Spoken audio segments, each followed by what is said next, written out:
هذا الشرك، ودعاهم إلى إخلاص العبادة لله وحده لا شريك له، كما قال تعالى: وأن المساجد لله فلا تدعوا مع الله أحدا. وقال تعالى: له دعوة الحق والذين يدعون من دونه لا يستجيبون لهم شيئا. وتحققت أن رسول الله صلى الله عليه وسلم قاتلهم ليكون الدين كله لله. ليكون الدين كله لله. دين دعاء আমার এখানে দোয়া সমস্যা হচ্ছে এটার উপরে এখানে বাদ পড়ে গেছে লিয়াকুনা দিন কুল্লু লিল্লাহ, তাই না? লিয়াকুনা দিন এর বাদ পড়ে গেছে কিছু।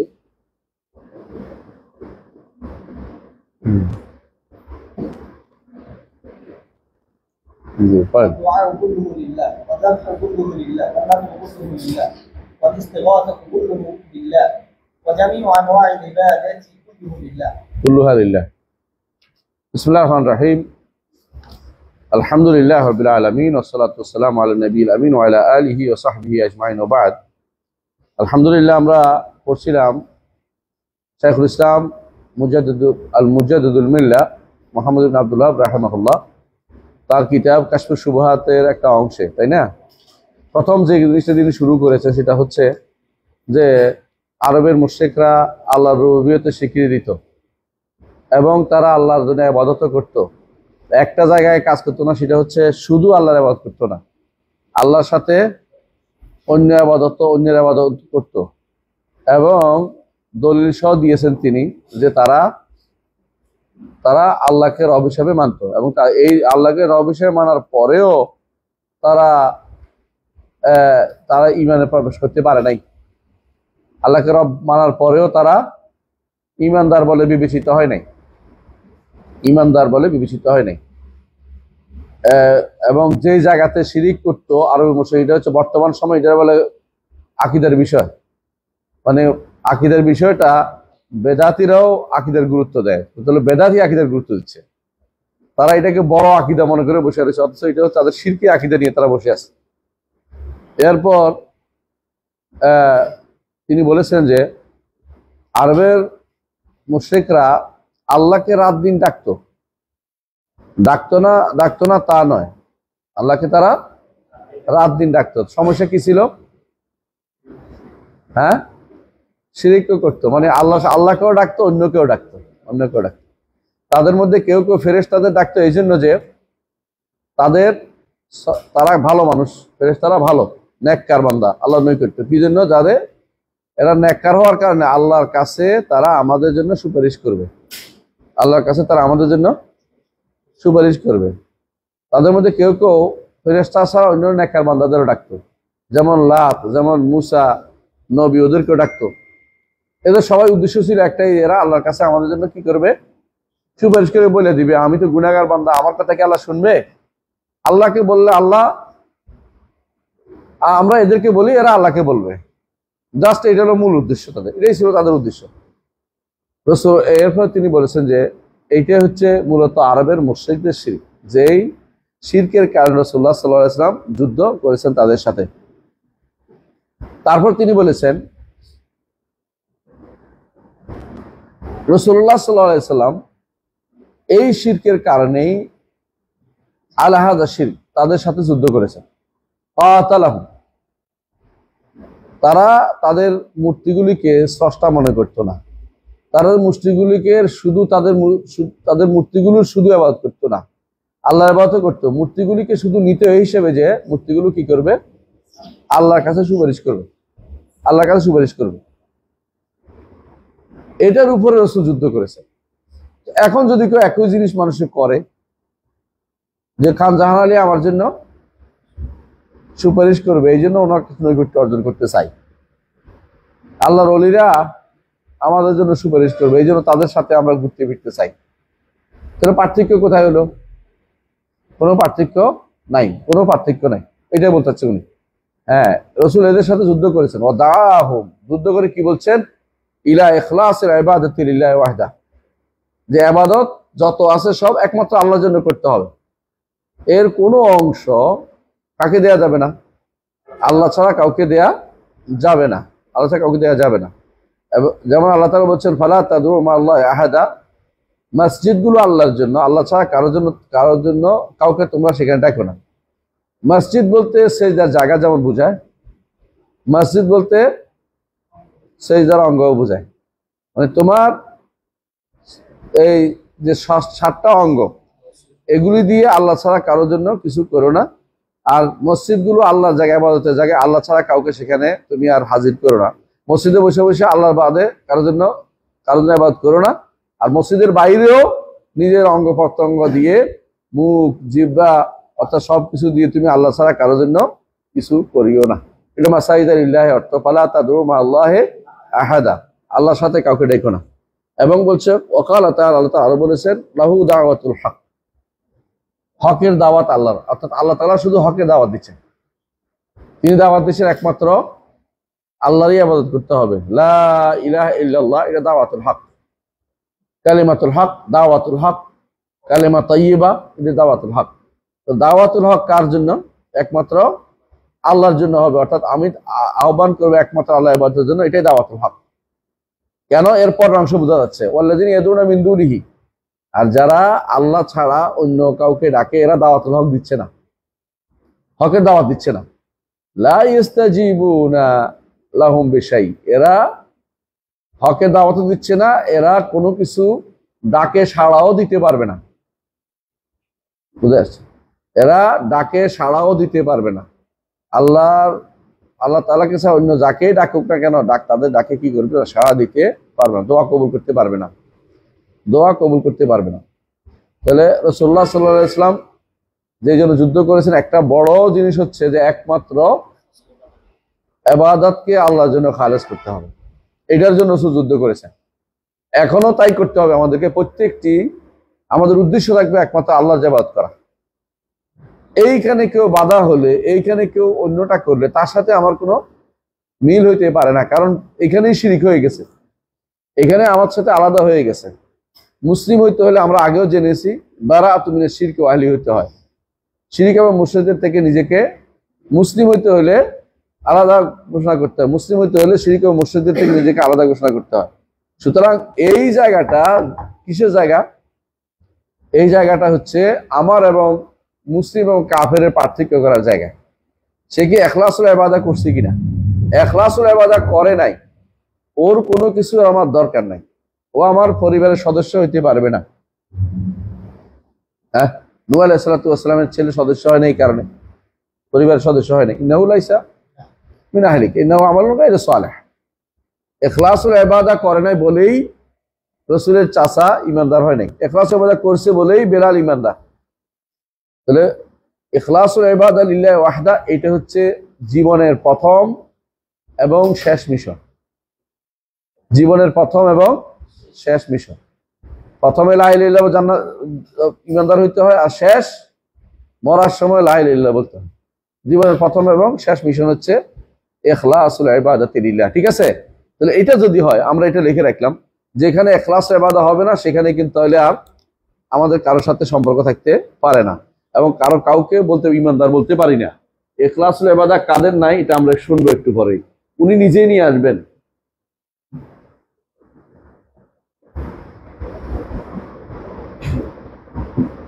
প্রথম পয়েন্ট ইখলাসুল ইবাদা লিল্লাহি দরকার। আচ্ছা, এরপর তিনি বলেছেন ওয়া তাহাক্কাকতা, তুমি স্পষ্ট বুঝতে পারলে, তোমার এখন জানা হয়ে গেল যে রাসূলুল্লাহ সাল্লাল্লাহু আলাইহি ওয়াসাল্লাম, রাসূলুল্লাহ সাল্লাল্লাহু আলাইহি ওয়াসাল্লাম কাতালাহুম, যুদ্ধ করেছেন কাদের সাথে? কুরাইশের সাথে, আরবদের সাথে যুদ্ধ করেছেন। লিতাকুনা কালিমাতুল্লাহ লিয়াকুনা দীনু কুল্লুহু লিল্লাহ, যাতে দ্বীন একমাত্র আল্লাহর জন্য হয়। দ্বীন মানে কি? আনুগত্য। দ্বীন মানে আনুগত্য, বুঝছেন তো? দ্বীন মানে আনুগত্য। এই দ্বীন একমাত্র আল্লাহর জন্য হয়, আল্লাহ ছাড়া কারোর জন্য আমি কারো ইবাদত করব না। ওয়াল্লাযী আরসালা রাসূলাহু বিল হুদা ওয়া দীনিল হক লিইয়ুযহিরাহু আলা দ্বীনি কুল্লিহি, আই আলা জামিইল আদিয়ান ওয়া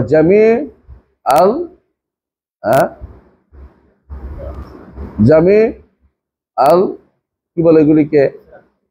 ফেরাক ও জামি আল আহজাব ওয়া আলা জামি কুল্লু মা জাআ মিনাল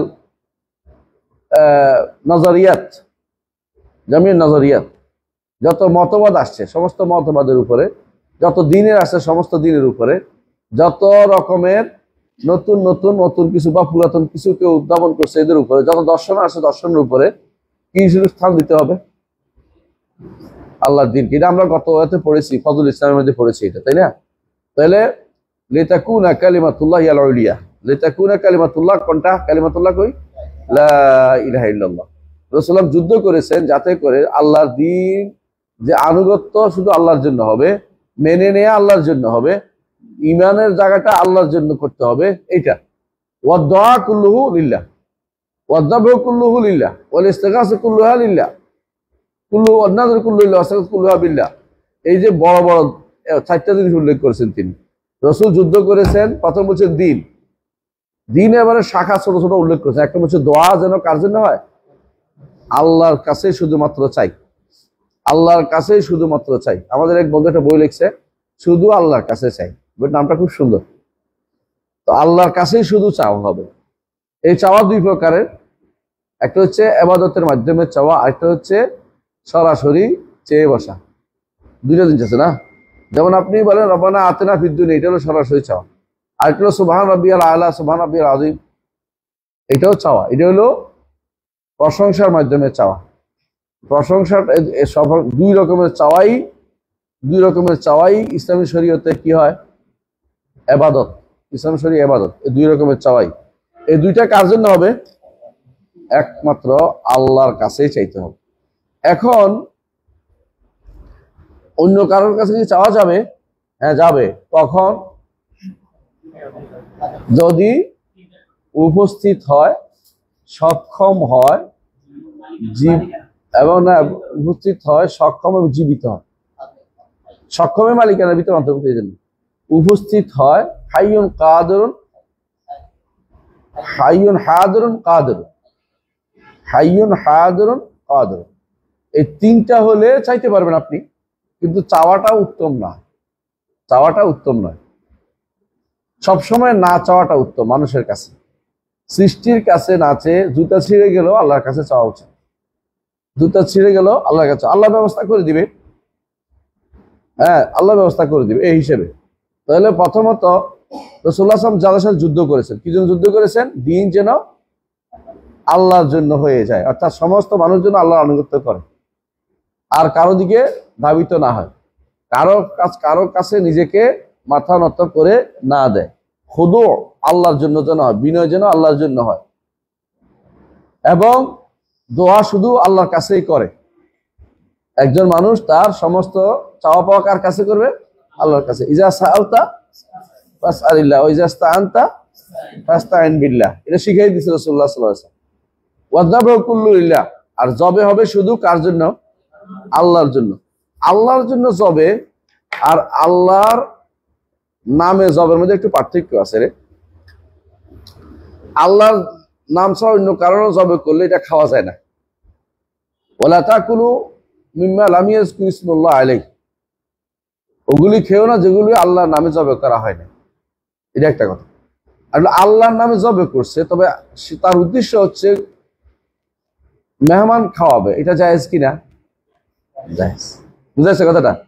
এটা জায়েজ। সে নৈকট্য উদ্দেশ্য নেয় নাই, এটাতে কোনো সমস্যা নেই। নৈকট্য যখন উদ্দেশ্য হবে তখন আল্লাহর জন্য খাস হয়ে যাবে।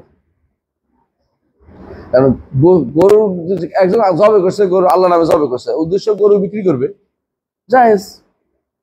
এটা শিরকের ভিতরে পড়বে না, কারণ সে নৈকট্য উদ্দেশ্য কিছু জন্য নেয় নাই, সে আল্লাহর নামে জবে করছে। শরীয়তে আল্লাহর নামে জবে করার অনুমতি আছে। ফাকুলু মিম্মা রাযাকাকুমুল্লাহু হালালান তাইয়্যিবান। আবার আল্লাহ তাআলা বলছেন যে রাসূলুল্লাহ সাল্লাল্লাহু আলাইহি ওয়াসাল্লাম বলছেন, কুল মা আনহারাদ দাম, যা রক্ত প্রবাহিত করে দেয় সেটা খাও। এবং কোরআন কারীমে এটাও বলেছেন যে ওয়ালা তাকুলু মা লাম ইয়াযকুর ইসমুল্লাহ আলাইহি, আর যেগুলি আল্লাহর নামে জবে করে এগুলো খাইতে নিষেধ করা হয়েছে। যেগুলো আল্লাহর নামে জবে করে এগুলো খাইতে বলছে। তাহলে বোঝা গেল যে জবেরও একই অবস্থা, বুঝেন? মানে দোয়ার ক্ষেত্রে আমরা বলছি দুইটা দোয়া আছে না, দুইটা দোয়া, এই দুইটা দোয়াই কি আল্লাহর জন্য খাস। একটা হলো চাওয়ার দোয়া, একটা হলো প্রশংসার দোয়া। দুইটা দোয়া আল্লাহর জন্য খাস। আরেকটা দোয়া আছে এখানে, সেটা হচ্ছে যেটা হাইয়ুন কাদিরুন এবং হাইয়ুন কাদিরুন হাদিরুন, এই তিনজনের কাছে জীবিত, উপস্থিত এবং সক্ষমের কাছে চাইলে এটাও জায়েজ।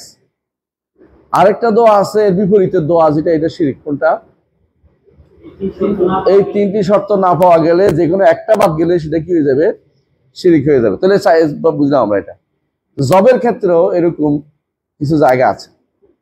জবে তো একমাত্র আল্লাহর জন্য হবে, এটা আল্লাহর নামে যেন জবেটা হয় এক।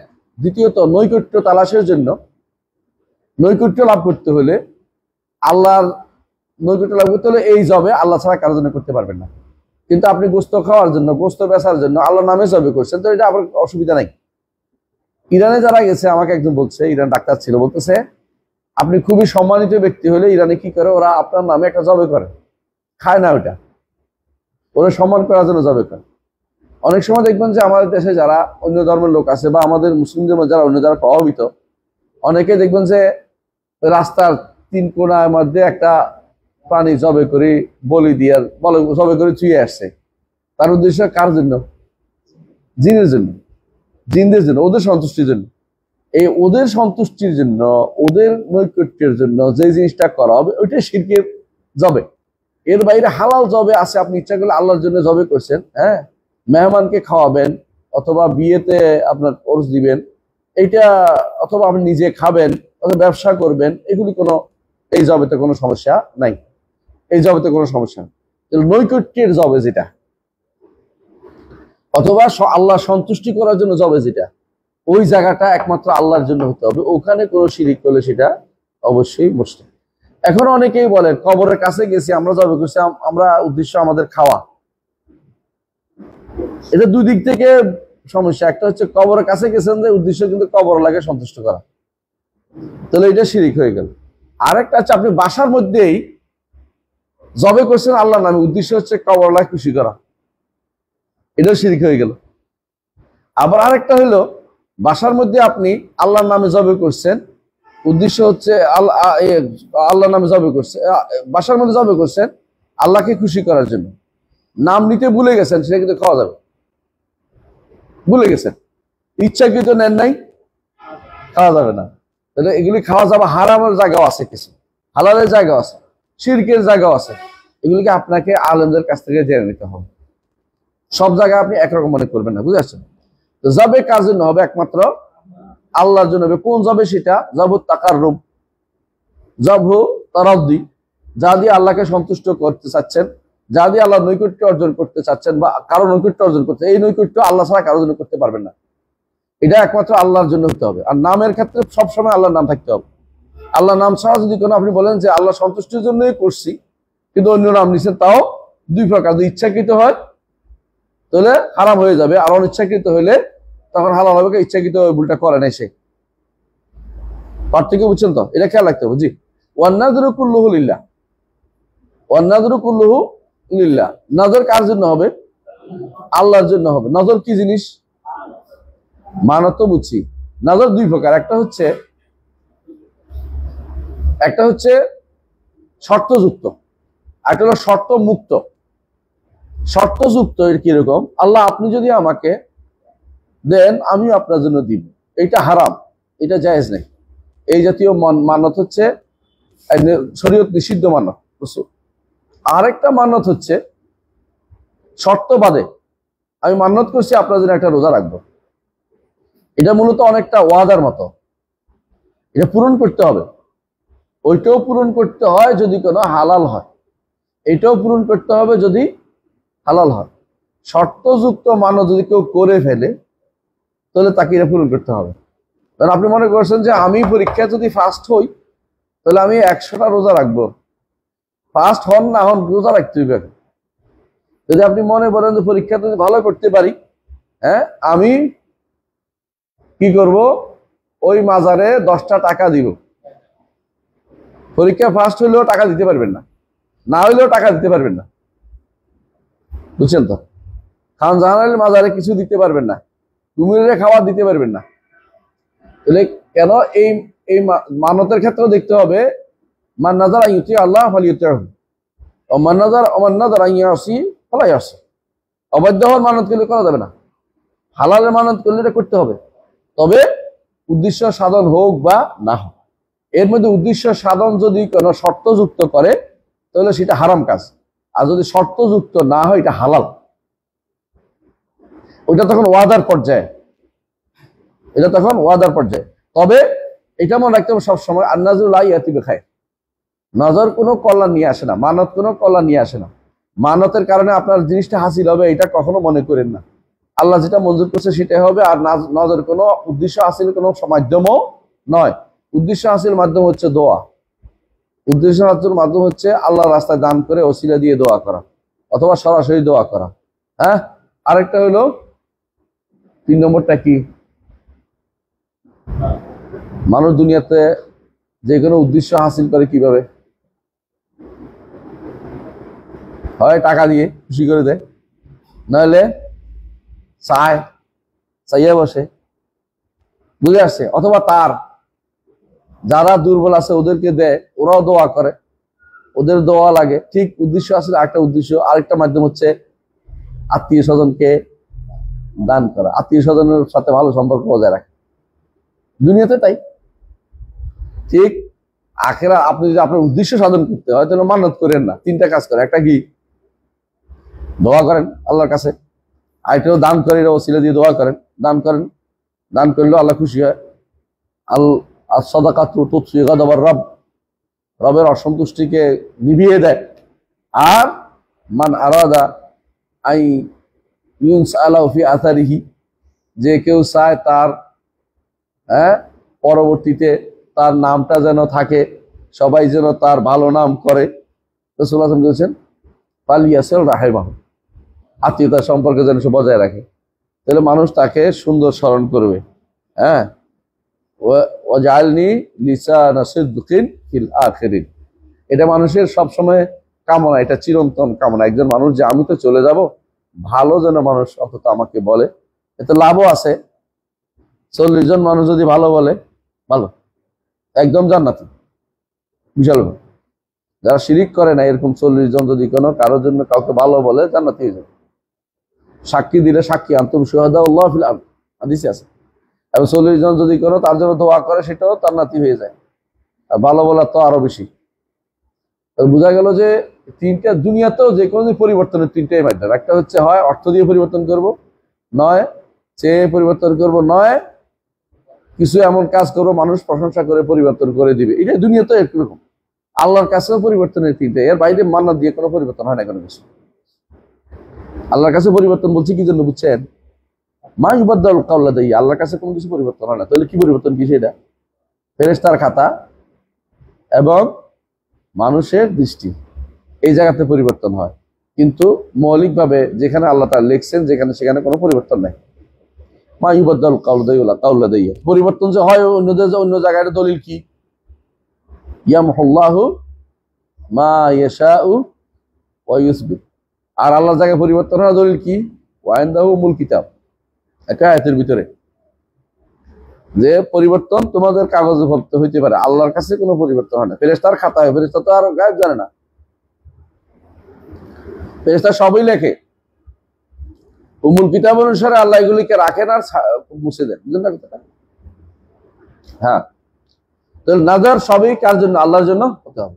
তো নাজারের ব্যাপারেও একটা জিনিস আছে, আমরা উল্লেখ করেছি, কিছু নাজার আছে বৈধ, কিছু নজর আছে অবৈধ, কিছু নজর আছে শিরক।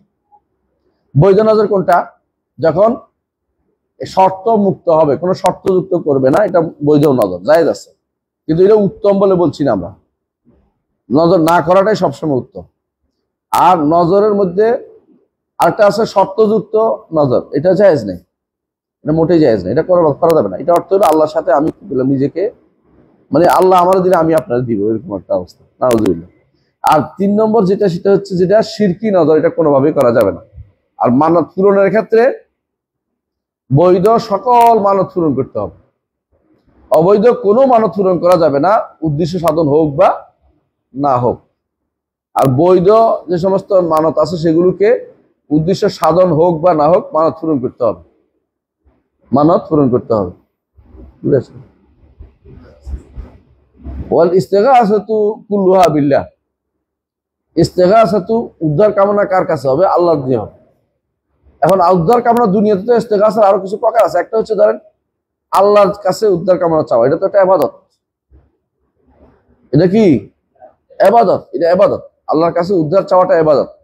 ইস্তাস্তাগিসুনা রাব্বাকুম ফাস্তাজাবা লাকুম আন্নী মুমিদ্দুকুম বিআলফিন মিনাল মালাইকাতি মুরদিফিন। ফেরেশতারা সাহাবায়ে কেরাম আল্লাহর কাছে উদ্ধার কামনা করছে। হ্যাঁ, তারা খিজিরও ধরে নাই, রসুলের ধরে নাই। রসুলের চেয়ে উত্তম ব্যক্তি কি পৃথিবীতে আছে? বলতে পারতো যে আমরা রসুলের ধরে থাকি, রসুল কইলে হয়ে যাইব, এটা করে নাই। আল্লাহর কাছে উদ্ধার কামনা করছে। কোন সময়? এটা বদরের যুদ্ধের সময়, বদরের যুদ্ধের সময়। রাসূলুল্লাহ নিজে হাত তুলে হাত তুলতেছেন, বারবার কান্নাকাটি করতেছেন। এমনকি তার অবস্থা দেখে আবু বকর বলেও ফেলছেন যে আল্লাহ অবশ্যই আমাদের বিজয় দিবেন, আপনি আর কান্নাকাটি করেন না। রাসূলের অবস্থা দেখি সেখানে আমরা মাধ্যম ধরার জন্য বসে আছি, উদ্ধার কামনার জন্য অন্য কারোর জন্য বসে আছি। অন্য কারো রসুলের চেয়ে উত্তম ব্যক্তি তো আর কেউ নাই, তারপরেও তারা উদ্ধার কামনার জন্য রসুলকে চায় নাই। বরং একজন যখন বলছে যে আমরা এই মুনাফিকের বিরুদ্ধে আল্লাহকে দিয়ে আপনার কাছে উদ্ধার চাচ্ছি, উনি বলছেন আস্তাগফিরুল্লাহ, আস্তাগফিরুল্লাহ, ওয়াইন্নাহু লা ইউস্তাগাসু বি, আমাকে দিয়ে উদ্ধার করা যায় না। ওয়াইন্নামা ইউস্তাগাসু বিল্লাহ, আল্লাহর কাছে উদ্ধার কামনা চাইতে হয়, আমার কাছে নয়। আমার কাছে উদ্ধার করা শিরিক। হ্যাঁ, এই জন্য এই শিরিকটা কোনোভাবেই করা যাবে না। ইস্তিগাসা কার কাছে হবে? আল্লাহর কাছে হবে। এগুলো 1 নম্বর কথা, তাই না? তাহলে যখন একমাত্র আল্লাহর কাছে চাওয়া হবে তখন সেটা কি হবে? ইবাদত। এটা মতলুব, এটা উদ্দেশ্য, এটা আমাদের কোরআন ভিত্তিক, হাদিস ভিত্তিক, এটাই আমাদের করা উচিত সবসময়। আরেকটা হলো আপনি চাইবেন কার কাছে? মৃত মানুষের কাছে, অথবা অনুপস্থিতের কাছে, অথবা অক্ষমের কাছে। 3টা। তাহলে সেটা কি হবে? শিরিক হবে। সেটা শিরিক হবে। তাই কেমন? এই যে আল্লাহ তাআলা বলছেন আম্মা ইউজিবুল মুত্তাররা ইজা দাআ ওয়া ইয়াকশিফুস সূআ ইয়াজআলুকুম খুলাফাআল আরদ আইলাহুম আল্লাহ কালিলাম মা তাযাক্কারুন। আরেকটা হচ্ছে আপনি চাইবেন, আরেকটা ইস্তেগাসা হচ্ছে যে পারে সক্ষমের কাছে, যদি কোনো সক্ষমের কাছে আপনি চান এবং সে যদি করতে সক্ষম, 3টা পুরোপুরি, সে জীবিত, সক্ষম, জীবিত এবং উপস্থিত, তাহলে সেটা জায়েজ আছে। কারণ মুসা আলাইহিস সালাতু ওয়াস সালাম যখন বিকালবেলা হাঁটতে বের হয়েছেন, তখন দেখেন যে এক কিপ্তি এবং এক বনী ইসরাইল লোকে যুদ্ধ করতেছে। তার দলের বনী ইসরাইল বলে, মুসা আমার একটু হেল্প কর, আমার মাইরে ফেললো রে। তো উনি যে একটা থাপ্পড় দিছে, এই থাপ্পড়ের লগে বেটা কারবার শেষ। এই যে উদ্ধার কামনা করছে না। আরেকটা দেখেন, যখন আমাদের মাকে রেখে গেছে কোথায়? মক্কায় রেখে গেছে, তখন তিনি একবার সফাতে ওঠেন, একবার মারওয়াতে ওঠেন। কেন? সন্তানের পানি নেই। এমন সময় তিনি শব্দ শুনতে পেলেন। তখন তিনি বললেন লাকাদ আসমা'তিনি, তুমি আমাকে শুনিয়েছ, তুমি আছো কে এখানে? তোমার শব্দ শুনতে পাচ্ছি। খেয়াল রাখো, এই শব্দ বেদাতীরা এখানে তো আপনাকে বিব্রত করতে পারে, এই জন্য বলতেছি। তোমার শব্দ শুনতে পাচ্ছি। আগেসলিন কেন দেখে গাওয়াজ, তোমার কাছে কোনো পানি থাকলে, আমার ছেলেটা মারা যাচ্ছে, পানি দিয়ে ব্যবস্থা করো। তারপর তিনি তাকিয়ে দেখলেন যে এই পানি তো আর কিছু না, জিবরিল ডানা দিয়ে পিটাইয়া কি করতেছে? শব্দ কি বের করতেছে? জমজম বের করতেছে।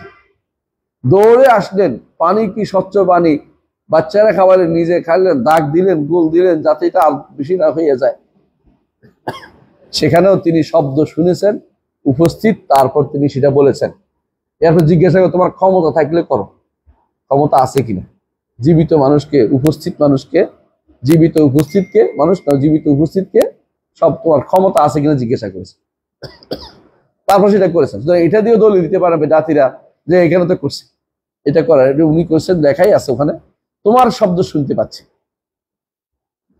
লাকাদ আসমা'তুনি, তুমি আমাকে শুনিয়েছ, শব্দ শুনতে পাচ্ছি তোমার। তোমার শব্দ শুনতে পাচ্ছি, আওয়াজ শুনতে পাচ্ছি, ডানা বাড়ি।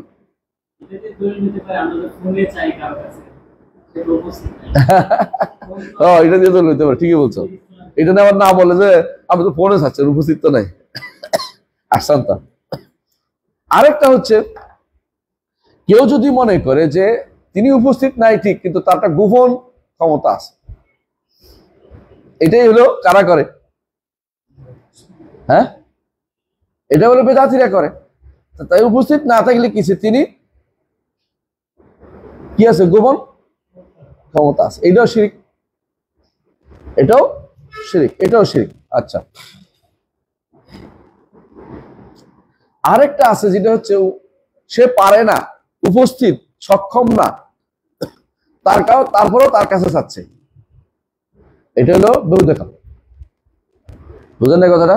আপনি জানেন যে ও লড়াচড়া করতে পারে না, তার বললেন যে আমার একটু হেল্প করো না, কি হেল্প করে? তো নড়তে পারে না, এত নড়তে পারে না। তাহলে বোঝা গেল যে ইস্তেগাসার প্রকারগুলিও আমাদের জানা দরকার, ঠিক আছে? তো যেইটা ইস্তেগাসা কার কাছে হবে? আল্লাহর কাছে হবে। আল্লাহর কাছে করলে একদিকে ইবাদত তো হয়, জায়েজও হয়, আর অন্যের কাছে করলে কখনো জায়েজ হয়, কখনো শিরিক হয়, এর বাইরে নয়। জায়েজ হয় কখন? যখন তিনটা শর্ত পূরণ হবে। আচ্ছা, এরপর বলছে জামিউ ইবাদাতি ও জামিউ আনওয়াইল ইবাদাতি কুল্লুহা লিল্লাহ। আর এই জন্য রাসূলুল্লাহ সাল্লাল্লাহু আলাইহি ওয়াসাল্লামকে আল্লাহ তাআলা পাঠিয়েছেন ওই কাতালাহুমুল ফাসলের সাথে জড়িত, বুঝছেন? রাসূলুল্লাহ সাল্লাল্লাহু আলাইহি ওয়াসাল্লামকে আল্লাহ তাআলা পাঠিয়েছেন যুদ্ধ করতে, কি জন্য? যাতে যাবতীয় ইবাদত একমাত্র আল্লাহর জন্য হয়। ইবাদত কারো জন্য আর কিছু না হয়, একমাত্র আল্লাহর জন্য যাবতীয় ইবাদত হয়। ইবাদত বলতে যা বোঝায় সেটা কার জন্য হবে? আল্লাহর জন্য হবে। আমরা এটাই বলছি ইখলাসুল ইবাদাতি লিল্লাহ। জি, চলেন। وعرفت أن إقرارهم بتوحيد الربوبية لم يدخلهم في الإسلام، وأن قصدهم الملائكة أو الأنبياء أو الأولياء يريدون شفاعتهم والتقرب إلى الله بذلك هو الذي أحل دماءهم وأموالهم. আর তারপরে আসতেছে, যখন আপনি বুঝতে পারলেন যে তাওহীদুর রুবুবিয়্যাহ তাদেরকে ইসলামে প্রবেশ করায় নাই, এবং তারা ফেরেশতা, নবী, ওলি আল্লাহদের সবার কাছে কি চাইছে? সুপারিশ চাচ্ছে, নৈকট্য চাচ্ছে। এইটার কারণে হয়ে গেছে, তাদের রক্ত, জান ও মাল হালাল হয়ে গেছে। রুবুবিয়্যাহ থাকার পরেও শুধু ওলি আল্লাহদের কাছে নৈকট্য চেয়েছে, ফেরেশতাদের নৈকট্য চেয়েছে, তাদের বলে দিবে, সুপারিশ চাচ্ছে, আর কিচ্ছু না। এইটার কারণে তাদের রক্ত হালাল হয়ে গেল, তাদের জানমাল হালাল হয়ে গেল। কার জন্য? ইমানদারদের জন্য। অর্থাৎ যাদেরকে মারা হালাল হয়ে গেল, তাদের সম্পদ নেওয়া জায়েজ হয়ে গেল। বুঝলেন তো কথাটা? যদি মেরে ফেলা হালাল হয়ে যায় মানুষের, মানুষ তো মারতে পারে না কাউকে, এই মেরে ফেলা হালাল হয়ে গেল, এবং তাদের রক্ত প্রবাহিত করা বৈধ হয়ে গেল, এবং তাদের সম্পদ নিয়ে নেওয়া জায়েজ হয়ে গেল। আরাফতা, তখন আপনি বুঝতে পারবেন। আরাফতা, হ্যাঁ। عرفت حينئذ التوحيد الذي دعت إليه الرسل وأبى عن الإقرار به المشركون. এখন আপনি বুঝছেন আসলে কোন তাওহীদের জন্য রাসূলগণ প্রেরিত হয়েছেন, রাসূলগণ কোন তাওহীদকে ডাকছেন, এবং যা বলতে মুশরিকরা অস্বীকার করেছে। মুশরিকরা আল্লাহকে রব মানতে কোনোদিন অস্বীকার করে নাই, বরং তারা আল্লাহকে রব মানার স্বীকৃতি সবসময় দিয়ে আসছে, সবসময় দিত এটা। হ্যাঁ, তবে এই একমাত্র ইবাদত আল্লাহর জন্য করে না, যেমন আছে আরেকটা করে নাই কি, তারা তারা সুপারিশ এবং নৈকট্য চেয়েছে। এগুলি এদের মাধ্যমে, এই ওলি আল্লাহদের মাধ্যমে, ফেরেশতাদের মাধ্যমে, নবীদের মাধ্যমে। তারা কোনোভাবে এটা বলে নাই যে এরা আমাদের সৃষ্টি করছে, এরা আমাদের জীবন দিচ্ছে, এটা না। এটুকুই যথেষ্ট না, এদের আবার কিছু, এদের কাছে কি চাইছে? কিছু কিছু চাইছে, সুপারিশ চাচ্ছে, নৈকট্য চাচ্ছে। হ্যাঁ, এইটার বিরোধিতা করার জন্য রাসূলুল্লাহ সাল্লাল্লাহু আলাইহি ওয়াসাল্লাম প্রেরিত হয়েছেন, এবং তিনি এই জন্য যুদ্ধও করেছেন, হ্যাঁ। وهذا التوحيد هو معنى قوله لا إله إلا الله، فإن الإله عندهم هو الذي يقصد لأجل هذه الأمور، سواء كان ملكا أو نبيا أو وليا أو شجرة أو قبرا أو جنيا. طيب, বলতেছে هذا التوحيد هو معنى قولك لا إله إلا الله। এই তাওহীদ হচ্ছে লা ইলাহা ইল্লাল্লাহর অর্থ, লা ইলাহা ইল্লাল্লাহ, অর্থাৎ আল্লাহ ব্যতীত সত্য কোনো ইলাহ নেই। ইলাহ অর্থ, এটা গুরুত্বপূর্ণ একটা জায়গা, যে কি জন্য মতভেদ হইল। আমি আর শিরক ফিল কাযিম আর হাদিসের মধ্যে শুরুতেই উল্লেখ করেছি, এটা উম্মতের সবচেয়ে বড় যে জায়গাতে যে জায়গাতে উম্মতের মধ্যে সবচেয়ে বড় বিভ্রান্তি আসে সেটা হচ্ছে ইলা শব্দের অর্থ না জানা। ইলা অর্থ এখনকার মানুষদের কাছে ইলা অর্থ হচ্ছে আল খালেক, আল মালিক, আল মুদাব্বির। অথচ কোরআন হাদিসের ভাষায় ইলা অর্থ হচ্ছে আল মাবুদ, আল মুতা। বুঝেন তো? আল মাবুদ, আল মুতা। তাহলে এখন বোঝা যাচ্ছে যে বড় সমস্যা হচ্ছে এই জায়গায় ইলা শব্দের অর্থ নির্ধারণের ক্ষেত্রে। লা ইলাহা ইল্লাল্লাহ বলে, এরপর আল্লাহ ছাড়া তো কাউকে স্রষ্টা মনে করতেছি না, আল্লাহ ছাড়া কেউ কিছু দিতে পারে না, আল্লাহ ছাড়া কেউ কিছু দেয় না, সব বলে। ও আল্লাহ ছাড়া কে দেয় না, দিতে পারে না, এগুলো তো বিশ্বাসের জায়গা। আমলি জায়গা কোনটা? আল্লাহ ছাড়া কারোর জন্য তুমি দিচ্ছ কিনা, আল্লাহ ছাড়া কারো নৈকট্য চাচ্ছ কিনা, আল্লাহ ছাড়া কারো কাছে সুপারিশ চাচ্ছ কিনা, তুমি তোমার কাজটা কোন দিকে যাচ্ছে? রুবুবিয়তের জায়গাতে তো কোনো সমস্যা আগেও ছিল না। এখন উলুহিয়াতের জায়গা, তুমি যে ইলা শব্দের অর্থ না বুঝে তুমি যে ইলা রব বানাই ফেলছো, ইলাকে ইলা অর্থ রব বানাই ফেলছো, এখানে সমস্যাটা আছে। এই জন্য বলতেছে এই যে নবী রাসূলদের যে তাওহীদ, এটা হচ্ছে লা ইলাহা ইল্লাল্লাহ প্রতিষ্ঠা করা, ইখলাসুল ইবাদাতি লিল্লাহ। এখন তুমি যে সমস্যা হচ্ছে এই নৈকট্যের জন্য, অর্থাৎ হুয়াল্লাযী ইউকসাদু লিআজলি হাযিহিল উমুর, যাকে এই জিনিসগুলোর উদ্দেশ্য নেওয়া হয়। কোন জিনিসগুলোর জন্য না, কোন জিনিসের জন্য উদ্দেশ্য নেওয়া হয়?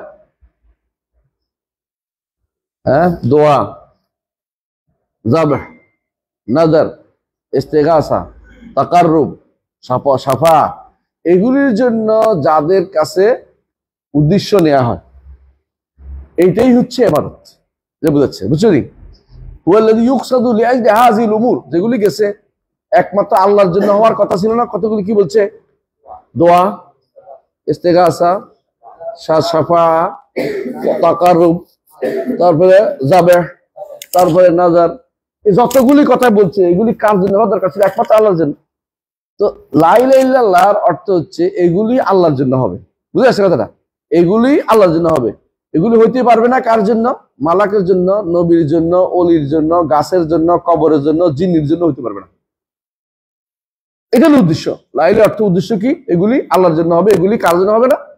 কোনো মালাকের জন্য হইতে পারবে না, কোনো কোনো ফেরেশতার জন্য হইতে পারবে না, নবীর জন্য হইতে পারবে না, অলির জন্য হইতে পারবে না, গাছের জন্য, মাছের জন্য, কবরের জন্য, জিন্নির জন্য, অথবা শাহজালালের কবরের কুমিরের জন্য, অথবা অমুকারের গজার মাছের জন্য, এগুলির জন্য হইতে পারবে না। এইটাই হচ্ছে এটাই হচ্ছে উদ্দেশ্য। এগুলির জন্য যখন করতো তখনই বাধাটা আসছে।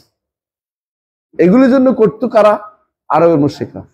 এখন যারা করে ওরা কিন্তু এই কাজটাই করে। বুঝে আসছে? তাহলে হাজিল উমর বলতে কোনগুলি বুঝাইছে? যেগুলো আগে গেছে। হাজিল উমর তো বুঝতে পারছো, আগে যেগুলি গেছে, আগে যেগুলি গেছে এগুলো। তাহলে হাজিল উমরটা না বুঝলে অনেক সময় ভুল বোঝা হবে।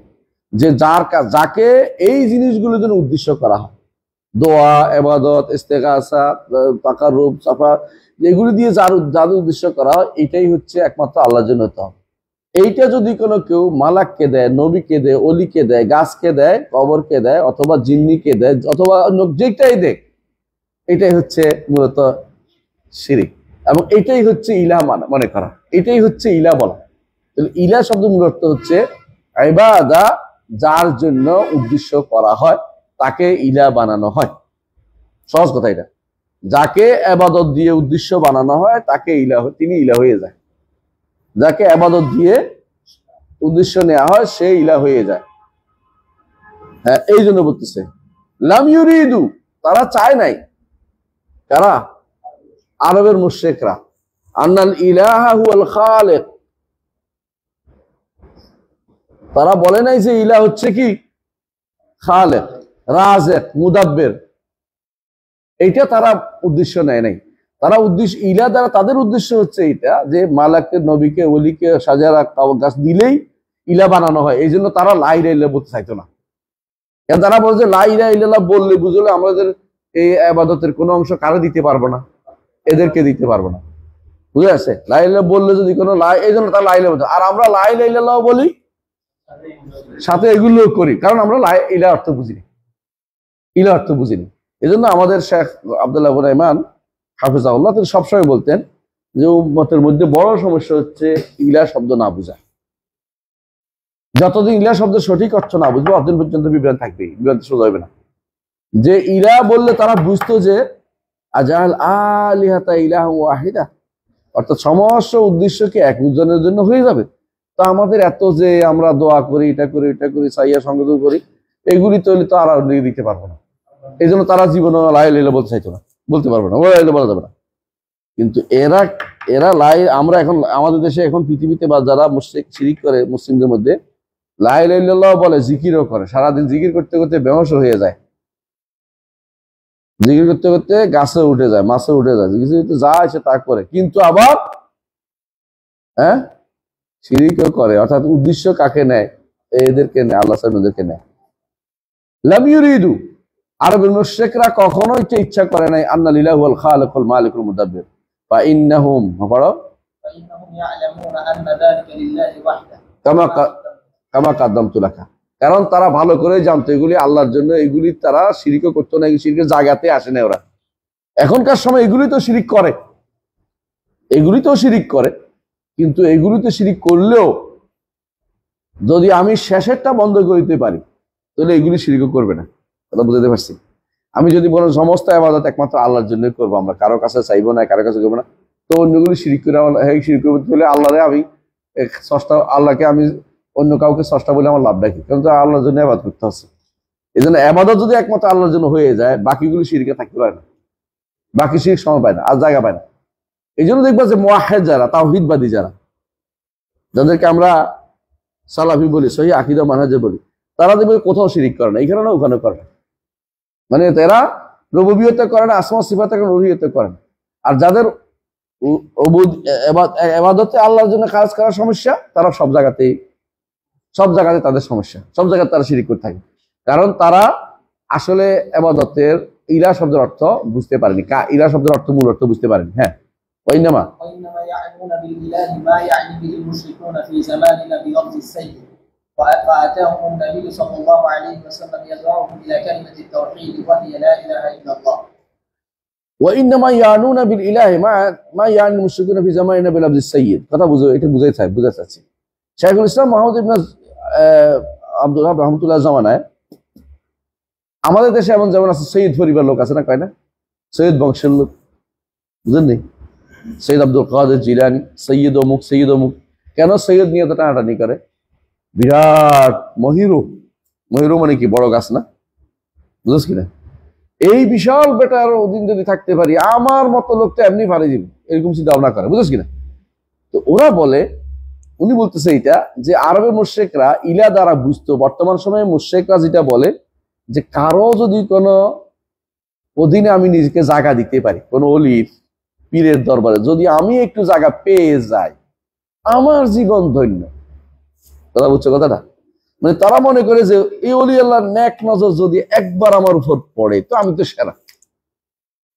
বর্তমান সময়ে যারা এই নিয়তটা করে যে এর নেক নজর পড়লে আমি আর কিছু নাই, উনি আমার সারাই নিব, পার করে নিব, আল্লাহর কাছে উনি বলাই দিব, তখনকার সময়ে ইলা বলতে আরবের মুশরিকরা এটা বুঝতো। তারা মনে করতো যে লাত মানাত উজ্জা, এদের যদি একটু নেক নজর আমার উপর পড়ে যায় তাহলে আল্লাহর কাছে আমার ঠেকায় কে? ওরাই পার করে ফেলবে আমার। হুজুরে জাহাজ নিয়ে আসবো হাসরের মাঠ, শুধু হুজুরকে আমি ঠিক রাখতে পারলেই হলো। হুজুর খুশি থাকলে হ্যাঁ সব খুশি।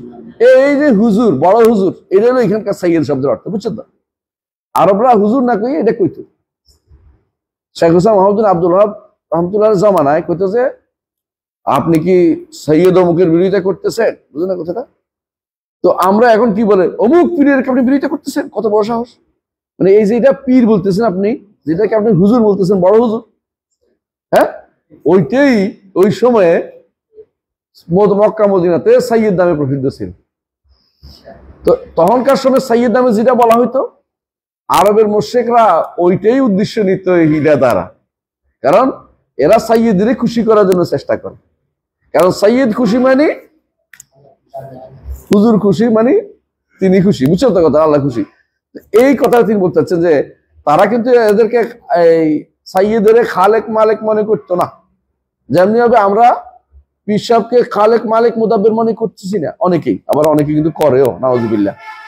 অনেকে মনে করে হুজুরে সব পরিচালনা করতেছে। গাউসে আজম যখন বলে, এটাও করে যে শাইখুল ইসলামের যুগে অন্তত একটু খারাপ অবস্থা যায় না, এখন যে খারাপ অবস্থা আছে। শিরকে রুবিয়তে এত ভয়াবহ অবস্থা যায়নি, এখন এই ভয়াবহ অবস্থা গেছে। কথা বুঝছো কিন্তু তারা শুধু মনে করতো যে আল্লাহর ওলি, বিশাল সৈয়দ, পীরে কামেল, হযরত মাওলানা, বুঝছেন তো, হযরত সব। কিন্তু এদের খুশি করা দরকার, এটা মনে করতো যে এদের খুশি মানি আল্লাহ, আল্লাহ খুশি। যেমন এখনকার সময়ে পীর খুশি মানি হ্যাঁ আল্লাহ খুশি, বুঝে আসছে কথাটা? মুর্শেদ খুশি মানি তিনি তাকে যিনি মুর্শেদের আল্লাহ খুশি। তখনকার সময় এটা মনে করতো, কিন্তু আরবের মুশরিকরা কখনো এটা মনে করতো না যে স্রষ্টা তিনি, পীর সাহেব স্রষ্টা, অথবা ওলি আল্লাহ স্রষ্টা, অথবা এই সৈয়দ সৈয়দ তারা বলছে, এখন যে বলছে এরা স্রষ্টা মনে করতো না। তবে এদের খুশি করতে পারলে সব খুশি রাজি হয়ে এটা মনে করতো। বুঝে আসছে কথাটা? আচ্ছা, তাহলে বোঝা গেল যে ইলা বলতে কাকে বোঝায়, এটা উনি সুন্দর করে বলে দিচ্ছেন। ইলা এখানে কেউ যদি কোনো আপনার লেখেন, দুইটা জিনিস বলতে, একটা হচ্ছে আল ইলাহ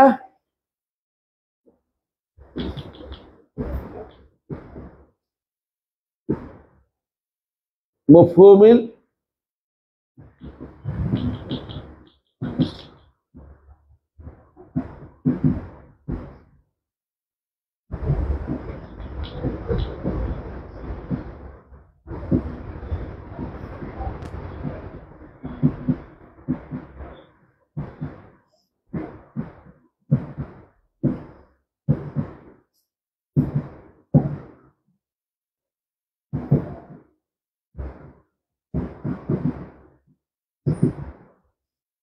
খুবই গুরুত্বপূর্ণ পয়েন্ট। ইলা, মুশরিকদের কাছে ইলা কি ছিল? মুশরিকদের কাছে ইলা কি ছিল, বুঝছেন তো কথাটা? মুশরিকদের ইলা বলতে কি বুঝাইতো? লাত, মানাত, ওজা, এরা কি বুঝাইতো? কেন? এদের ইবাদত করা হতো, এদের উদ্দেশ্য নেওয়া হতো, এদের সন্তুষ্টি চাওয়া হতো। মাঝখানে এসে শাইখুল ইসলামের জামানায় কি হয়েছে? সৈয়দ, বুঝছেন তো? আমাদের জামানায় পীর। সহজ হিসাব, সহজ হিসাব। ইলা বলতে এটা বুঝাইতো। ইলা বলতে কোন সময়ে, ইলা বলতে কখনো খালেক মালেক মুদাব্বির বুঝতো না, কোন সময় এটা ছিল না।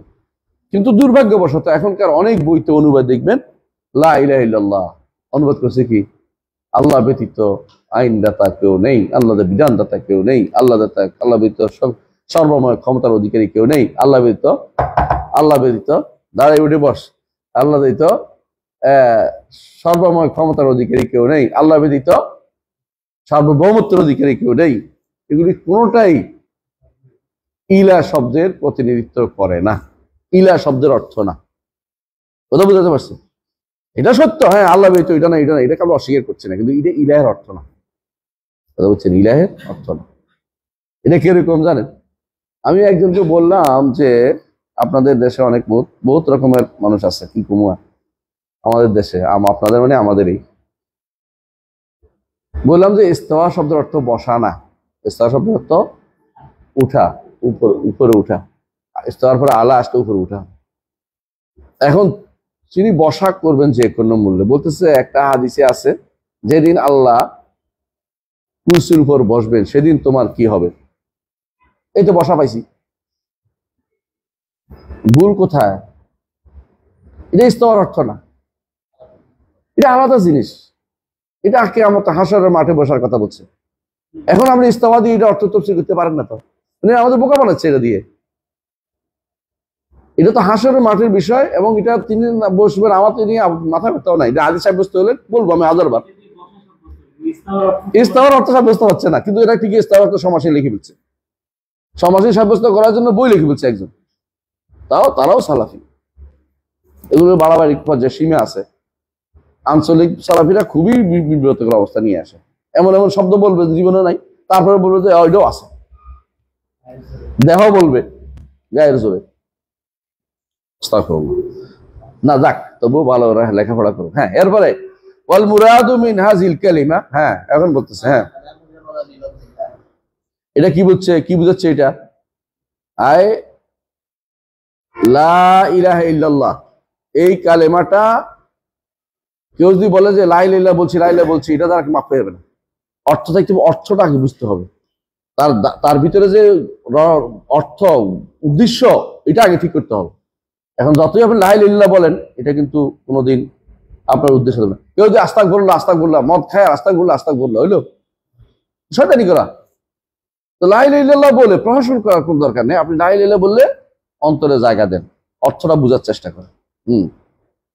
والكفار الجهال يعلمون أن مراد النبي صلى الله عليه وسلم بهذه الكلمة هو إفراد الله تعالى بالتعلم.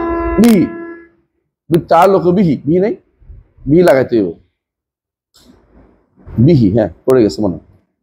والكفر بما يعبد من دونه والبراءة منه. فإنه لما قال لهم قولوا لا إله إلا الله قولوا أجعل الآلهة إلها واحدا إن هذا لشيء عجاب. বলতেছে শোনেন, অনেকে হয়তো মনে করতে পারেন যে লা ইলাহা ইল্লাল্লাহ বলে না, অনেকে আছে না কালেমা দিয়ে একজন ঐক্য করে ফেলে, বলে নাই? অনেকে তো বলছে কলেমা গো অর্থ কলেমা বলছে, কলেমা গো বলে, ফার্সি শব্দ, গো অর্থ ফার্সি শব্দ, গোফতান থেকে গো, বুঝছেন তো? তো গোয়ান থেকে আবার গো হয়। তো ওরা বলে কলেমা গো মুসলিমের ঐক্য চাই। লা ইলাহা ইল্লাল্লাহ বলছে, লা ইলাহা ইল্লাল্লাহ বলতো মুনাফিকরা বলতো। কথা জান্নাতে প্রবেশ করবে না, অন্তরে জায়গা দেয় নাই যে। লা ইলাহা ইল্লাল্লাহ চাবি লাগবে, জান্নাতের চাবি ঠিক আছে, চাবির কি লাগবে? প্যাঁচ লাগবে, ধরবে না। সারাক্ষণ ঘুরে এলে এমনি ঘুরবে, কাজে কাঁটা লাগবে। লা ইলাহা ইল্লাল্লাহর শর্তগুলি পূরণ করতে হবে। এখনই বলবে যে এই তো ওয়াহাবিদের কথা, আমরা এখন শর্ত নাই, বুঝছেন কিনা? যারা বলছে গত আমলে র্যাবের কাছে ইসলামী ফাউন্ডেশন থেকে বই লিখে দিছে একটা, জঙ্গি চেনার উপায় কি? জঙ্গি চেনার উপায় হচ্ছে যে ব্যক্তি লা ইলাহা ইল্লাল্লাহর শর্ত বলবে। র্যাবের কাছে বই, আমি এটা পড়ে শুধু আসমান থেকে নাজিল, মানে কি কয় এটা? এর অর্থ হচ্ছে আমার দাওয়াত বন্ধ করে দেওয়ার বুদ্ধি, বুঝো নাই? তো যে এটার মধ্যে দস্তখত করছে ওরে পাইছি, পাইয়ে বললাম যে তুমি তো আলেম মানুষ, আজকের দালালি করলে তোমার জীবন শেষ হবে না।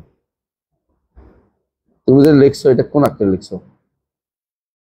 এমন ধরছে হোটেলের মধ্যে, বড় হোটেল, সেরাটনের মধ্যে যাই ধরছে। তুমি যে লিখছো অন্যরা পালাই যেতে পারে, তোমার এটা কিন্তু ডকুমেন্ট থাকবে, তুমি এই 2 নম্বরই করছো। কিছু কয় না, চুপ করে বেরিয়েছে, কিছু করার নেই। ওই আমলে ধরছি, মনে করি না যে এখন ধরছি, ওই আমলে ধরছি। তুমি আলেম মানুষ, তুমি অন্যায়টা করছো এবং আল্লাহর কাছে তুমি এটার জন্য জবাবদিহি করতে হবে। তুমি ভালো করে জানো যে লা ইলাহা ইল্লাল্লাহ শর্ত ব্যতীত লা ইলাহা কবুল হয় না। মুনাফিকরা সারাদিন লা ইলাহা ইল্লাল্লাহ বলতো। লা ইলাহা ইল্লাল্লাহ ছাড়া সালাত হতে পারবে? একামত নাই, আজান নাই, তো নামাজ পড়লে তো লা ইলাহা ইল্লাল্লাহ লাগে, তো আত্মাইয়ের মধ্যে আছে, কোথায় নাই? মুনাফিকরা সারাদিন লা ইলাহা ইল্লাল্লাহ বলতো, কিন্তু আল্লাহ তাআলা বলছে ইন্নাল মুনাফিকিনা হুমুল কাযিবুন, মিথ্যাবাদী ওরা, এই বিশ্বাস, এই আউলিয়া, এই সাক্ষ্য গ্রহণ করে না, মিথ্যাবাদী। তো তুমি লিখে দিলে যে লা ইলাহা শর্ত যে বলবে সে তারাই জঙ্গি, কেমন বলছো এটা? জঙ্গি ছিল না, এরকম উপায় কোন উপায়? জঙ্গি বুঝছ না তুই? জঙ্গি কাদেরকে বলে? এই শয়তানি কে চালু করে দিছে? কারণ বেদাতি দরকার তাদের। যে বেদাতি একটা ছিল, এটা মরে গেছে। আল্লাহ আলাইহি মিনাল্লাহ মা ইস্তাহিক, আল্লাহ তার উপর আল্লাহ যেটা দেখ, আমি আর বার কিছু বললাম, সে যত নিকৃষ্ট কাজ সে করেছে ইসলামের জন্য, মানে চালু করার জন্য, কবর পূজা চালু করার জন্য এমন কোনো কাজ বাদ রাখেনি স্বামী মোহাম্মদ হাফিজ। এত খারাপ কাজ করছে সে। এক হুজুরে নিয়ে লিখছে, প্রফেসর, বিশ্ববিদ্যালয়ের প্রফেসর, পদোন্নতি হয়েছে, এরপরে একবার প্রবিসি হয়ে গেছে। পরে আল্লাহ তাআলা সুম্মা রাদাদনাহু আসফালা সাফিলিন, বেশি উপরে উঠার জন্য চেষ্টা করিও না, একটা ভারসাম্যপূর্ণ দাওয়াতে থাকো, পদের জন্য অন্যায় করিও না। লা ইলাহা ইল্লাল্লাহর উপর তুমি বলছো, লা ইলাহা ইল্লাল্লাহর বিরুদ্ধে তুমি কথা বলতেছো, কত বড় শয়তান, কত বড় শয়তান হইতে পারে? দুনিয়া বিক্রি করে দিছো, দুনিয়ার দিন বিক্রি করে দিছো দুনিয়ার জন্য। এগুলো শয়তান দেখে মানুষ। আল্লাহ কুল্লে হাল আরবের মুশরিকরা ভালো করে বুঝতে উচ্চারণটা কোনো উচ্চারণ উদ্দেশ্য না, অর্থটা উদ্দেশ্য। এই জন্য তারা বুঝতো যে এই কলেমা যদি কোনো কেউ বলে এদের উদ্দেশ্য হচ্ছে যাবতীয় সম্পর্ক ছুত করে এক আল্লাহর সাথে সম্পর্ক তৈরি করতে হবে। তখন আর সামান্য ভালোবাসা কার জন্য থাকবে না, লাত মানাত উজ্জা এগুলির জন্য কোনো ভালোবাসা থাকবে না, কবরের জন্য কোনো ভালোবাসা থাকবে না, গজার মাছের জন্য, মাজারের কুমিরের জন্য কোনো ভালোবাসা থাকবে না। বিশ্বাস করো, আমার যদি ক্ষমতা আসতো, যদি আমি ক্ষমতা পাই, সামান্য ক্ষমতা পাইলি, আমার অধীনস্থ যদি হইতো, তাহলে আমি সমস্ত মাজারের এই কবরগুলি ভাঙিয়ে ফেলতাম। ক্ষমতার মাঝে ভাঙতে করতেছি না, শরীয়ত এটা বলে না। ক্ষমতা বাদে ভাঙার অর্থ এরা লইয়া এরা জঙ্গি, এটা আরেক জঙ্গি। ক্ষমতা ভাঙি শরীর বলে না। আমার ক্ষমতা পাইলে আমি এই কুমিরগুলি আগে মারিয়ে ফেলতাম, গজারগুলি মারিয়ে ফেলতাম, বুঝছেন না? কারণ এগুলি হচ্ছে শিরকের বাহন, শিরক হচ্ছে। আরে আমি নিজের চোখে দেখতেছি বুড়ি ডাকতেছে শাহজালালের খান জাহান আলীর কুমিরে ডাকতেছে, দেখছো দেখছো ও দেখছো, মানে মারাত্মক। মানে তাহলে এই জায়গাতে কেউ চুপ করে থাকতে পারে? ইমানদার রসুল যেখানে এইটার জন্য যুদ্ধ করেছে, আর যুদ্ধ না করে আপনি মুখ কই, আপনি এদেরকে মানা করেন, দেখা যায় এটা বলতে পারবেন না, আপনি তো জিহাদকারী মুজাহিদ, সেটা কুমিরে মানা করতে পারতেছেন না, কুমিরে আবাদ মানা করতে পারতেছেন না। আপনি এখন আফগানিস্তানে জিহাদ করে ফেলবেন, মানে ওই আরেক দেশে জিহাদ করে ফেলবেন। মানুষ আফগানিস্তানে এখন জিহাদ নাই, মানে অন্য জায়গার কথা বলতেছি, জিহাদ করে ফেলবেন। এটা এই হচ্ছে মানুষ নিজের চোখে দেখে না কোথায় কি সমস্যা হচ্ছে। মূলত দূরের জায়গা দেখাই দেব আপনাকে, যেখানে আপনি কোনোদিন কিছু করতে পারবেন না। এই জন্য নিজে ইয়ে বলছিল, শেখ তৌসিফুর রহমান বলছিল একটা সুন্দর কথা, রাস্তার পাশ তোমার ঘরের সামনে, কি তোমার ঘরের সামনে এক বেটা এক গুন্ডা দাঁড়িয়ে আছে, তোমার মেয়ে স্কুলে যাইতে পারতেছে না, বয়ে তুমি কিচ্ছু বলো না, তুমি জিহাদ করে ফেলবা। তোমার জিহাদ তোমার গুন্ডার বিরুদ্ধে কথা বলার মতো নাই, তো তুমি ঠিকই জিহাদ করতে চাও। কোথায়? মায়ানমারে যে জিহাদ করবো, এটা মায়ানমার জিহাদ করতে গেছে, বের হয়ে এসে এখন দেখি যে পুরো শয়তান হয়েছে, বুঝলেন? একটা মায়ানমার জিহাদ করতেছে, এখন দেখি যে নিজের পরিবারের মধ্যে নিয়ে এখন আবার এসে বলতেছে আমি তো আগের মতোই, ঘরের ছেলে ঘরে ফিরিয়ে গেছে, বুঝলেন? আগেও যে মুশরিক গোষ্ঠী ছিল, এখন আবার মুশরিক গোষ্ঠীর মধ্যে চলে গেছে। তো মানুষ মাঝখান থেকে মানুষদেরকে বিভ্রান্ত করছে, কত মানুষকে ক্ষতিগ্রস্ত করছে। বাগাড়ম্বর খুব খারাপ জিনিস, দাওয়াতের ক্ষেত্রে বাগাড়ম্বর অধিকাংশ মানুষ শয়তানি করে, বাগাড়ম্বর করে দাওয়াত দেয়, আমি এই করেন সে করে, কিছু করেন। আপনি নিজের আশেপাশে দেখেন তো পারেন কিনা আপনি ঠিক করতে। আপনি যে গ্রামে থাকেন, গ্রামটা ঠিক হইলে সারা বিশ্ব ঠিক হয়ে যাবে, সারা বাংলাদেশ ঠিক হয়ে যাবে। যে গ্রামে থাকে বলে আমি আমার গ্রামে শিরক রাখবো না, দেখি তো কথা ঠিক, আমি আমার ইউনিয়ন রাখবো না, আমি আমার এতে রাখবো, কিন্তু জান না, আপনি তো অত ভাঙেন না, বলেন, ভাঙতে তো বলি না, বলতে তো পারেন না, বলতে বলতে ঘৃণা করা শুরু করেন, মানুষকে বলা শুরু করেন, দূরে থাকে মানুষকে বলতে থাকেন এখানে কিন্তু শিরক হয়ে গেল, শিরক হয়ে গেলে বলতে পারবেন। এটা বলার ক্ষমতা তাদের নাই। বর্তমানে এই শিরকের বিরুদ্ধে কেউ কথা বলে না, কেন বলে না? তারা মনে করে এইটা বলে তো আবার মানুষে বলবে যে আমরা বাড়াবো, লিবারালিজম থেকে বেরিয়ে যাচ্ছি, লিবারালিজম চালু করতে হবে। নাউজুবিল্লাহ। আরবের মুশরিকরা জাহেলরা বুঝতো যে রাসূলের উদ্দেশ্য কি, সমস্ত সম্পর্ক ত্যাগ করে সম্পর্ক কার সাথে হবে? আল্লাহর সাথে হবে, এবং সমস্ত সাথে কুফরি করতে হবে যেগুলো আল্লাহ ছাড়া ইবাদত করা হয়, এবং সবগুলি থেকে সম্পর্ক চ্যুত করতে বারা আমিনহু। এই জন্য তারা বলতো, যখন বলতো লা ইলাহা ইল্লাল্লাহ বলো, তখন বলতো আজাল আল আলিহাতা ইলাহান ওয়াহিদা ইন্না হাযা লাশাইউন উজাব। আশ্চর্যের বিষয়, সব বাদ দিব, একেবারে কেউ না, কোনো ওলি আল্লাহ নাই, কোনো ওলি আল্লাহর সম্পর্ক রাখবো না, হক্কানি এটাও নাই। এখন তো হক্কানি ওলি আল্লাহ একটা বেরোছে, হক্কানি পীর একটা বেরোছে। আচ্ছা ওইটা খারাপ, কারা খারাপ? ওই যে মাইজ ভান্ডার, কারা খারাপ? ওই যে দেওয়ানবাগি। আমাদেরটা তো ঠিক আছে, মানে আমাদেরটার বিরুদ্ধে কিছু কইবেন না। সবচেয়ে খারাপ হচ্ছে ওই ব্যক্তি যে ব্যক্তি সবের বিরুদ্ধে কয়, হে হলো সবচেয়ে বিপদে আছে মনে হয় যেন, বুঝলেন? আপনি অন্যদের বিরুদ্ধে ইচ্ছা মতো বলেন, আমাদের বিরুদ্ধে বলেন। আবার যখন এদের বিরুদ্ধে কথা হচ্ছে, আপনি এতদিন তো ভালোই ছিলেন, এদের আপনি আমাদের বিরুদ্ধে বলতে গেলেন কেন? এই হলো সমস্যা। সবাই চায় বিপদটা আরেকজনের বুদ্ধি পড়ুক, আমি এই বেটা যেন আমার কোনো রকম যেন না ঘাটায়, আমার যেন না ঘাটায়। আমরা তো একটু ভালো আছি, মুহাম্মদ রাসূলুল্লাহ সাল্লাল্লাহু আলাইহি ওয়াসাল্লাম কি একটু ভালোকে মেনে নিছে? এই জিনিসটা খুব খারাপ। এইটার কারণে আজ দাওয়াত দেওয়া বন্ধ হয়ে গেছে। যদি বলে যে এরা তো একটু ভালো, মন্দের ভালো, এর অর্থ হচ্ছে আপনি কিন্তু দাওয়াত দিতে পারবেন না, আপনাকে একবারে খালেস তাওহীদের দাওয়াত দিতে হবে, একবারে খালেস দ্বীনের দাওয়াত দিতে হবে। কিছু ভালো কিছু মন্দ চাইবেন না, কারণ হচ্ছে আপনি যাদেরকে একটু ভালো বলে চুপ করে আছেন, এরাই আপনার দাওয়াতের পথে পরে বাধা হবে, পরে এটাই বাধা হয়ে দাঁড়ায়। আমরা এটা পরীক্ষিত সত্য হয়ে গেছে। এরপরে দেখেন করেন ফাইজা আরাফতা فالعجب مما يدعي الإسلام وهو لا يعرف من تفسير هذه الكلمة ما عرف جهال মা আরাফাহু, হু লাগাই দেন, মা আরাফাহু লাগবে, ঠিক আছে। الكفار জুহাল কুফার, হ্যাঁ এদের থাকেন, এদের থাকেন। বলতেছে যখন আপনি বুঝলেন যে আরবের জাহেল কাফেররাও বুঝতো কিসের অর্থ, লা ইলাহা ইল্লাল্লাহর অর্থ বুঝতো, তো আপনি আশ্চর্য হন ইসলামের দাবি করে, বড্ডা বড্ডা পণ্ডিত দাবি করে, একজন আলেমে দ্বীন দাবি করে। কেউ যদি তারে বলে যে আপনি আলেম না, তো আপনার মাথায় ফাটাই ফেলবে। ওরা আলেম দাবি করে, এখন বহুত কিছু বুখারীও পড়ে, মুসলিমও পড়ে, খতমও করে বুখারী মুসলিম, এমনকি কেউ কেউ অনেক হাদিস মুখস্থও পারে। অনেকে ব্যাখ্যা করতে গেলে সারাদিন পর্যন্ত হ্যাঁ হাদিসের কান ভাঙিয়ে দিতে পারবে। হাদিসের কান ভাঙা বুঝেন তো, মানে হাদিসের অর্থ যদি এটা আরেক দিকে টানে নিতে পারবে, আরেক দিনে তাহরিফ করতে পারবে। কিন্তু তিনি লা ইয়ারিফু মিন তাফসীর হাযিল কালিমা মা আরিফাহু জুহাল কুফার, আরবের কাফের জাহেল রাজা জানছে, তিনি অর্থ জানেন না, লা ইলাহা ইল্লাল্লাহ অর্থ জানেন না। অনুমান রাখবেন, এটা বাস্তব, এইটাই বর্তমান সময়ে যে কোনো দরবারে যাই দেখবেন একই সমস্যা, এই লা ইলাহা ইল্লাল্লাহ অর্থ জানেন না। লা ইলাহা ইল্লাল্লাহ অর্থ জানলে আপনি আর কারোর সাথে সম্পর্ক তৈরি করতে পারবেন না, আল্লাহ ছাড়া কারোর সাথে আপনার সম্পর্ক হবে না। এটাই হচ্ছে হিজরাতুন ইলাল্লাহ, আল্লাহর দিকে হিজরত।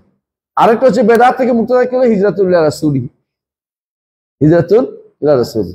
এই জন্য হিজরত ইমাম ইবনে কাইয়িম রাহমাতুল্লাহ আলাইহি বলেছেন তরিকুল হিজরাতাইন বাবুস সাআদাতাইন, তরিকুল হিজরাতাইন, আমাকে হিজরত একেবারে আল্লাহর দিকে। লা ইলাহা ইল্লাল্লাহ অর্থই হচ্ছে সম্পর্ক সব শেষ, কোনো সম্পর্ক নাই কোনো পীরের সাথে, বীরের সাথে, কোনো গাছের সাথে, মাছের সাথে, বাজার মাছের সাথে, সব কুমিরের সাথে কোনো সম্পর্ক আমার থাকতে পারবে না। এগুলি সব হচ্ছে আল্লাহর সৃষ্ট বান্দা, এগুলি আমার কোনো ক্ষতি বা উপকার কিছুই করতে পারে না। যদি তারা উদ্দেশ্য নেয়, হ্যাঁ কামড়াইতে পারে, কুমিরে বাঁচাবে কে? আল্লাহ। আর যদি কামড়ায় আমার খেয়েও ফেলে, আখিরাতে কার কাছে যাবো? আল্লাহর কাছে যাবো। তো কুমিরের থেকে বাঁচার জন্য কুমিরের অবশ্যই ইবাদত করা শুরু করে দিব না, জিন থেকে বাঁচার জন্য জিনে ইবাদত শুরু করে দিব না। কথা কি বুঝতে পারছি? এটা কথা রাখতে হবে। হ্যাঁ, বর্তমানে অনেক আলেমে মনে করে কি লা ইলাহা ইল্লাল্লাহ অর্থ হচ্ছে এগুলি শব্দ উচ্চারণ করলে হবে।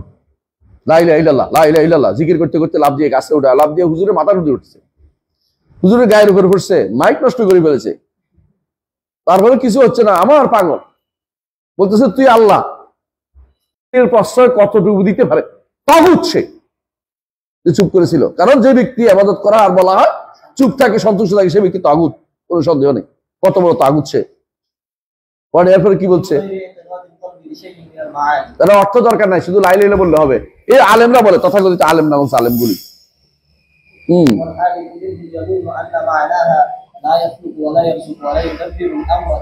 হ্যাঁ তাদের মধ্যে যেটা বেশি চালাক, হ্যাঁ বেশি বুদ্ধিমান, বলে যে আমরা সব বুঝছি। এরা আবার এরা কারা? এরা দাবি করে বেশিরভাগ এরা হইলো আহলুল কালাম, কালাম শাস্ত্রবিদ মানতেক করছে যারা, এবং যারা আশারি মাতুরিদি গোষ্ঠী, এতক্ষণ যেটা বলছি সুফি গোষ্ঠীর কথা, এখন আশারি মাতুরিদি গোষ্ঠী। এরা কি মনে করে যে ইলা অর্থ হচ্ছে লা ইলাহা অর্থ লা ইয়াখলুকু লা ইয়ারযুকু লা ইউদাব্বিরু, অর্থ এগুলি কিসের অর্থ? এগুলি লীলার অর্থ না, এগুলি আগেই সেরে আসছে, এগুলি হচ্ছে রবের অর্থ। আহসান।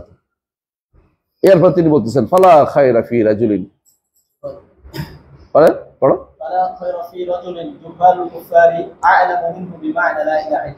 তাহলে এই ব্যক্তির কাছে কোনো কল্যাণ নাই, এই ব্যক্তির কাছে কল্যাণ নাই যার থেকে আরবের মুশরিক জাহেলরা বেশি জানতো। কথা বুঝছো?